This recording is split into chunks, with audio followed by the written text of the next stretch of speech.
لوگ امام بخاری کا نام بڑا لیتے ہیں اور بخاری شریف پہ اعتبار کرتے ہو، کیوں؟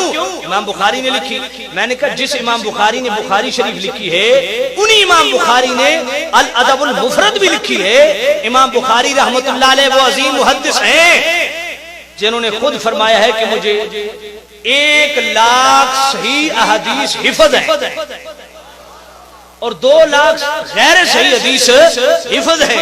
تو جناب والا وہ امام بخاری پوری بخاری شریف میں بھی ساری حدیثیں نقل نہیں کرتے، بلکہ پوری بخاری شریف میں امام بخاری نے 2513 حدیثیں نقل کی ہیں، باقی 97,000 صحیح حدیثیں جو امام بخاری کو حفظ تھیں وہ امام بخاری نے بخاری شریف میں نقل نہیں کی۔ اور یہ غیر مقلدین جو شور مچاتے ہیں کہ جو بخاری میں ہے وہ صحیح ہے، میں نے کہا یہ بھی بیوقوفوں والا کام ہے۔ 97,000 جو امام بخاری کو حدیثیں حفظ تھی صحیح، وہ آپ نے نقل ہی نہیں کی، وہ کدھر گئی؟ تو جناب والا امام بخاری رحمت اللہ علیہ نے الادب المفرد کے اندر اس روایت کو نقل کیا اور یہ روایت بھی صحیح ہے، اس میں بعد میں بحث کرتا ہوں۔ امام بخاری فرماتے ہیں کہ حضرت عبداللہ ابن عمر رضی اللہ تعالیٰ عنہ کا پاؤں سن ہو گیا، پاؤں سن ہو گیا۔ تو جناب والا حضرت عبداللہ ابن عمر کو ایک شخص نے کہا اذکر احب الناس الیکا، کہ لوگوں میں جو سب سے زیادہ آپ کو محبوب ہے اس کو یاد کیجئے۔ تو انہوں نے فوراً کہا یا محمد، جو ہی یا محمد کہا ان کا پاؤں ٹھیک ہو گیا۔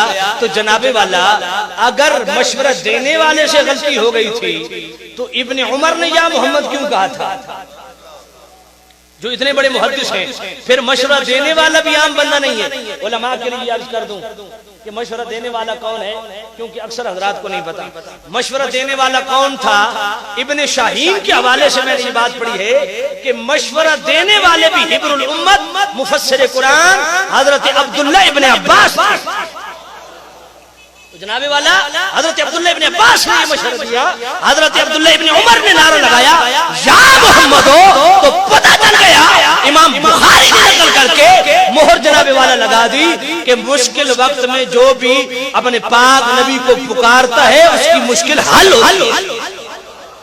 اب آئیے یہ حدیث صحیح ہے یا نہیں، ذرا توجہ کرنا سامعین۔ اور مجھے اس بات کا دکھ ہوتا ہے جب اتنا تحقیقی گفتگو ہو رہی ہو تو ہم جناب والا جوتے لے کے بھاگنا شروع کر دیتے ہیں۔ یہی تو مسئلہ ہے، کل جب آپ پھنس جاتے ہیں پھر جناب والا پریشان ہوتے ہیں۔ تو یہی اس ماحول میں اگر آپ اس مسئلے کو سمجھیں تو انشاءاللہ کبھی یہ مسئلہ کھڑا نہیں ہوگا۔ آئیے یہ حدیث صحیح ہے کہ نہیں؟ یہ حدیث بھی صحیح ہے، کیوں؟ اس لیے کہ امام بخاری رحمت اللہ علیہ نے اس حدیث کو نقل کرنے سے پہلے اوپر عنوان لگایا، اوپر عنوان لگایا۔ وہ آپ نے بات شاید سنی ہوگی کہ فقہا جس حدیث سے تمسک کر لیں، جس حدیث کو فقہا مستدل بنا لیں، جس سے جناب والا دلیل پکڑیں، وہ ان کے نزدیک صحیح ہوا کرتی ہے۔ امام بخاری اگر بغیر ترجمۃ الباب کی حدیث لاتے تو کہا جا سکتا تھا کہ یہ حدیث ضعیف ہے، لیکن امام بخاری نے اس حدیث کو نقل کرنے سے پہلے اوپر باب کا لفظ بھی لکھا اور ساتھ ہیڈنگ بھی دی کہ ما یقول رجل اذا حضرت رجلہ، کہ قیامت تک جس کا پاؤں سن ہو جائے وہ کیا کرے کہ اس کا پاؤں ٹھیک ہو جائے؟ کہا وہ یا محمد کہے۔ امام بخاری کا عنوان لگانا اس بات کی دلیل ہے کہ اگر امام بخاری کے نزدیک یہ صحیح حدیث نہ ہوتی تو امام بخاری عنوان ہی نہیں لگاتے، کیونکہ جناب والا ترجمہ فقہ البخاری فی تراجمہ ہی تمام کے ہاں مسلمہ اصول ہے کہ امام بخاری کا عقیدہ امام بخاری کی ہیڈنگ اور عنوان میں ہوا کرتا ہے۔